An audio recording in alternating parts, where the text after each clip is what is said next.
2 minggu berlalu dalam kabut kesibukan. Tanggal pernikahan sudah di depan mata. Hanya tersisa 4 hari. 4 hari menuju hari yang seharusnya menjadi puncak kebahagiaan Sally.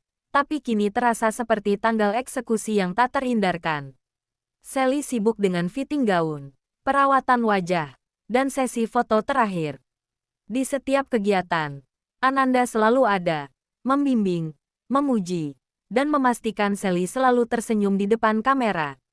Senyum. Sayang, jangan tegang. Kamu cantik sekali, Sally.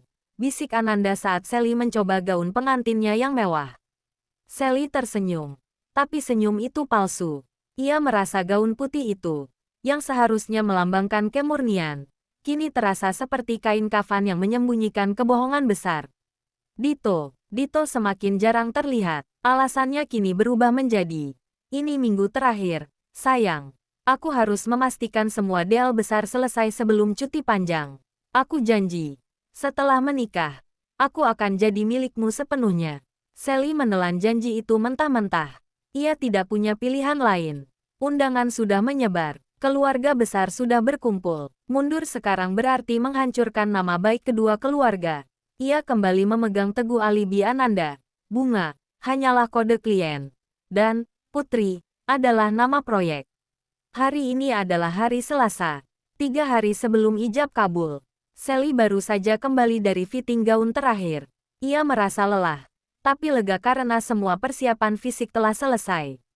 Saat ia membuka pintu rumah, ia melihat sebuah kotak kardus kecil tergeletak di teras, di samping pot bunga. Itu bukan paket biasa. Kardus itu dibungkus kertas kado berwarna baby pink dan dihiasi pita perak. Sally mengernyit. Ia tidak memesan apa-apa. Apalagi yang dibungkus kado semeriah ini. Ini terlihat seperti kado ulang tahun atau baby shower. Sally mengambil kotak itu. Sedikit penasaran. Lalu membawanya masuk. Ia melihat label pengirimnya. Dari sahabat terbaik Dito. Sally terdiam. Sahabat terbaik Dito. Itu Ananda. Tapi Ananda baru saja bersamanya 2 jam yang lalu. Kenapa Ananda mengirim kado ke rumahnya? Dan untuk siapa? Sally meletakkan kotak itu di meja ruang tamu. Lalu mengambil gunting. Ia membuka pita perak itu perlahan. Jantungnya mulai berdebar kencang. Firasat buruk kembali menyelimutinya. Ini bukan kardus berisi dokumen kerja Dito. Ini terlalu pribadi. Ia merobek kertas kado baby pink itu. Di bawahnya ada sebuah kartu ucapan kecil yang tersemat di tutup kardus. Dengan tangan gemetar, Sally mengambil kartu itu. Tulisannya dicetak dengan huruf sambung yang cantik. Untuk pahlawan terbaik kami, Dito. Terima kasih atas semua yang sudah kamu lakukan untuk masa depan Putri. Semoga Allah selalu melindungi Bunga dan Putri. Cinta dari kami, Bunga dan Putri. Sally membaca kalimat itu berulang kali. Kata-kata itu seperti jarum es yang menusuk ke ulu hatinya. Putri, Bunga, pahlawan terbaik kami. Terima kasih atas semua yang sudah kamu lakukan untuk masa depan Putri. Ini bukan kode proyek. Ini adalah surat cinta dari seorang wanita hamil kepada ayah dari anaknya. Sally jatuh terduduk di sofa. Pandangannya kosong. Menatap ke arah kotak di meja. Semua alibi Ananda. Semua pembelaan Dito. Semua omong kosong tentang lembur dan klien. Hancur dalam sekejap. Dito tidak hanya selingkuh. Dia sudah menghamili wanita lain. Dan dia tahu betul bahwa bayi itu akan lahir. Dan dia bangga dengan peran pahlawan terbaik yang ia sandang. Sally membuka kotak kardus itu dengan gerakan cepat dan kasar. Di dalamnya, terbungkus rapi, ada 3 benda. 1 set baju bayi perempuan berwarna merah muda. Ukurannya sangat kecil. Dihiasi renda dan sebuah bingkai foto berukir kayu. Dengan tulisan, Little Princess First Photo, foto pertama putri kecil. Sebuah buku harian kecil yang terikat dengan tali rami.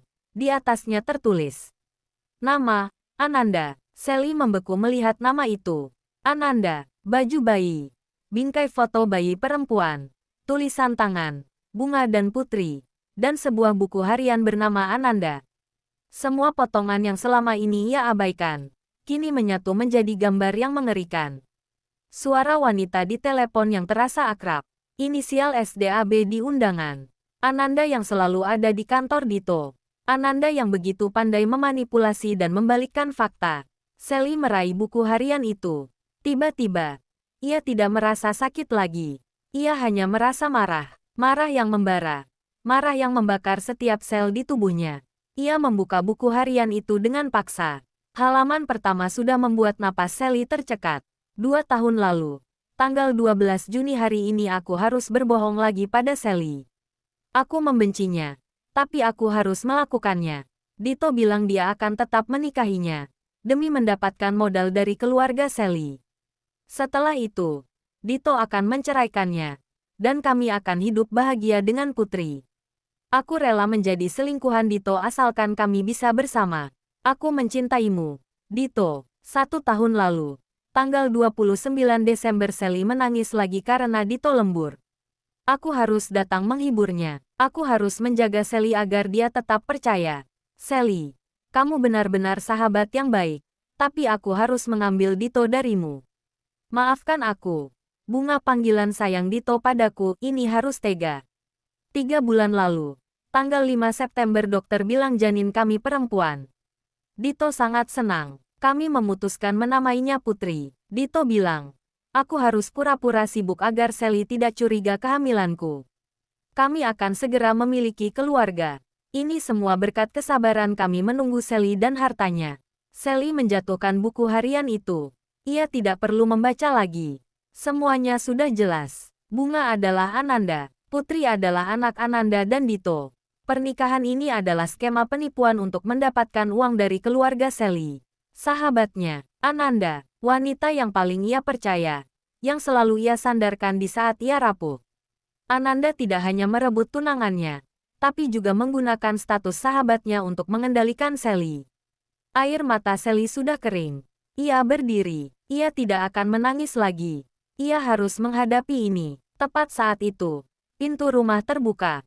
Ananda masuk dengan senyum cerah, membawa beberapa tas belanja. Sally, sudah pulang. Aku tadi beli beberapa camilan untuk temani kamu begadang. Wah, ada paket apa ini? Kata Ananda. Pandangannya langsung tertuju pada kotak kado yang terbuka di meja. Wajah Ananda berubah pucat. Ia melihat buku harian itu tergeletak di lantai, terbuka di halaman pengakuan.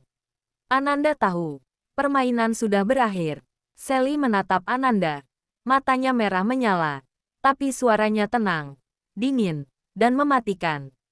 Halo, Nan, atau haruskah aku memanggilmu Bunga? Ananda menjatuhkan tas belanjaannya. Suara tas itu berdebum di lantai. Sally, aku. Ananda mencoba berjalan mendekat, tapi Sally mengangkat tangan, memberikan sinyal agar Ananda tidak bergerak. Jangan mendekat, jawab aku. Apakah kamu yang menulis buku harian ini? Apakah kamu, Bunga? Ananda menundukkan kepala. Ia tidak bisa lagi bersembunyi. Keheningan itu sudah menjadi jawaban yang paling menyakitkan. Ya, Sally, itu aku. Aku Bunga. Bisik Ananda. Suaranya dipenuhi rasa bersalah yang dibuat-buat, meski di matanya terlihat rasa takut. Dan Putri adalah anakmu dengan Dito? Tanya Sally. Ananda mengangguk, lalu tiba-tiba berlutut.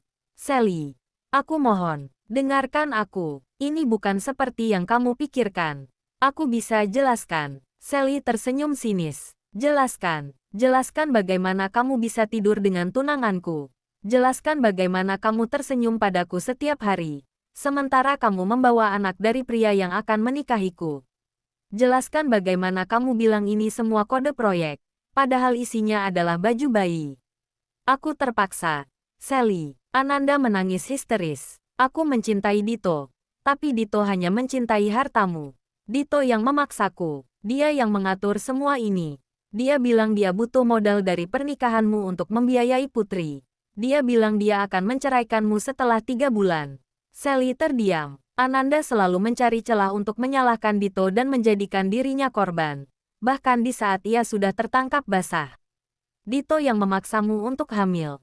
Tanya Sally. Nada suaranya naik. Tidak, maksudku. Dia memaksaku untuk merahasiakannya. Sally, aku adalah korban. Aku mencintai Dito. Tapi Dito jahat. Dia hanya menggunakanku dan menggunakanmu. Dia yang merencanakan semua ini. Aku terpaksa pura-pura jadi sahabatmu agar Dito tidak meninggalkanku dan Putri. Ananda menunjuk ke arah buku harian itu. Bukumu itu. Aku harus menulisnya dengan nama Ananda agar aku tidak lupa peran mana yang harus aku jalani. Aku adalah korban di sini. Ananda mulai merangkak mendekati Sally. Tolong, Sally, jangan hancurkan Dito. Jangan hancurkan Putri. Putri tidak bersalah. Dito hanya butuh waktu. Setelah ia mendapatkan modal, ia akan kembali padaku dan menceraikanmu. Biarkan semua ini berjalan lancar. 3 hari lagi, Sally. 3 hari saja. Sally melihat wajah Ananda yang penuh air mata dan keputusasaan. Tapi kali ini, Sally tidak tertipu. Sally melihat kilatan egois di balik air mata itu. Kamu kira aku akan percaya? Kamu mengatur semuanya. Ananda, kamu mengatur Dito agar dia selalu sibuk. Kamu yang meyakinkanku bahwa foto di kantor itu wajar. Kamu yang mendesain undangan dengan inisial SDAB. Inisial kamu, Dito, dan bunga yang adalah kamu sendiri. Sally menunjuk ke inisial di undangan yang tercecer di lantai. Kamu tahu apa yang paling menyakitkan? Bukan Dito yang berselingkuh, tapi kamu. Ananda, kamu yang berani menyentuh punggungku saat aku menangis. Sambil kamu membawa rahasia yang menghancurkanku. Kamu yang menghiburku saat kamu sendiri yang merusak hidupku. Sally mengambil buku harian itu lagi dan melemparnya ke wajah Ananda. Keluar dari rumahku. Ananda. Sekarang, teriak Sally. Suaranya serak. Ananda bangkit. Wajahnya yang semula penuh drama kini berubah dingin. Topeng sahabat tulusnya benar-benar lepas. Baiklah. Kalau kamu tidak mau membantu Dito, kata Ananda. Suaranya kini penuh kebencian. Kamu bodoh, Sally. Kamu hanya boneka yang siap dimanfaatkan. Kamu pikir Dito mencintaimu. Dia selalu menertawakanmu di belakang. Dia bilang kamu mudah sekali dibohongi. Kamu sudah tahu kebenarannya. Tapi kamu tidak akan bisa berbuat apa-apa. 3 hari lagi, kamu akan menikah dengannya. Kamu tidak punya bukti yang cukup untuk membatalkan semua ini tanpa membuat keluargamu malu. Ananda menoleh ke arah kotak kado. Satu hal lagi, aku mengirim kado itu ke rumah ini karena aku tahu kamu akan membukanya. Aku ingin kamu tahu kebenarannya. Tapi aku juga ingin kamu merasakan bagaimana rasanya tidak bisa berbuat apa-apa. Aku menang. Sally, aku yang akan punya Dito dan anaknya. Dan kamu akan berakhir sebagai mantan istri yang diceraikan. Ananda mengambil tas belanjanya, lalu berjalan menuju pintu. Selamat menikah, Sally. Sampai jumpa di pelaminan, katanya, sebelum menutup pintu dengan keras. Sally berdiri di tengah ruangan, dikelilingi oleh kado bayi, bingkai foto, dan buku harian yang penuh kebohongan. Seluruh dunianya runtuh. Ia tidak lagi peduli pada Dito. Semua kemarahannya kini tertuju pada Ananda. Ananda benar, ia tidak bisa berbuat apa-apa. 3 hari lagi, semua undangan sudah tercetak. Semua keluarga sudah datang. Membatalkan pernikahan sekarang akan menjadi skandal besar, yang akan menghancurkan reputasi bisnis ayahnya. Sally melihat keluar jendela. Langit sudah mulai gelap. Ia harus mengambil keputusan. Ia mengambil ponselnya. Siapa yang harus ia hubungi? Ayahnya, ibunya. Jika ia memberitahu mereka, Dito akan menyangkal. Dan Ananda akan membelanya. Menuduh Sally gila karena stres sebelum menikah. Sally tahu. Ia harus mendapatkan bukti yang tidak bisa dibantah. Bukti yang bisa ia tunjukkan di depan semua orang. Ia kembali ke sofa. Ia mengambil buku harian Ananda. Ia membacanya dari awal sampai akhir. Semua detail. Semua rencana jahat, semua janji manis Dito, terekam jelas di sana. Bukti, buku harian ini adalah bukti. Sally kemudian melihat ke baju bayi. Baju itu adalah milik Putri, anak Dito dan Ananda. Sally merasakan semangat baru, bukan semangat untuk membalas dendam, tapi semangat untuk keadilan. Ia tidak akan membiarkan Dito dan Ananda mendapatkan apa yang mereka inginkan. Mereka tidak boleh menikahinya demi uang, lalu meninggalkannya begitu saja. Ia tidak akan membatalkan pernikahan. Ia akan melanjutkannya sampai ke momen terakhir. Lalu, ia akan meledakkan bom itu tepat di hari H. Di depan semua orang. Di depan Dito dan Ananda. Di depan semua tamu undangan yang sudah datang. Sally berdiri. Tatapannya kini berubah tajam. Penuh tekad yang dingin. Ia menyimpan buku harian itu di tempat yang aman. Ia mengambil baju bayi itu, melipatnya, dan menyimpannya di laci lemari. 3 hari lagi, Dito dan Ananda akan melihat sendiri bagaimana Sally, yang mereka kira bodoh dan mudah dibohongi, akan membalikkan keadaan. Kamu pikir kamu menang, Ananda? Kamu salah, bisik Sally. Aku akan tetap menikah, tapi aku tidak akan menikahimu, Dito. Aku akan menikahi kebohonganmu, dan aku akan menceraikannya di depan altar. Keputusan sudah dibuat. Sally kini bukan lagi pengantin yang rapuh, melainkan seorang wanita yang siap membalas. Bersambung YGUYS.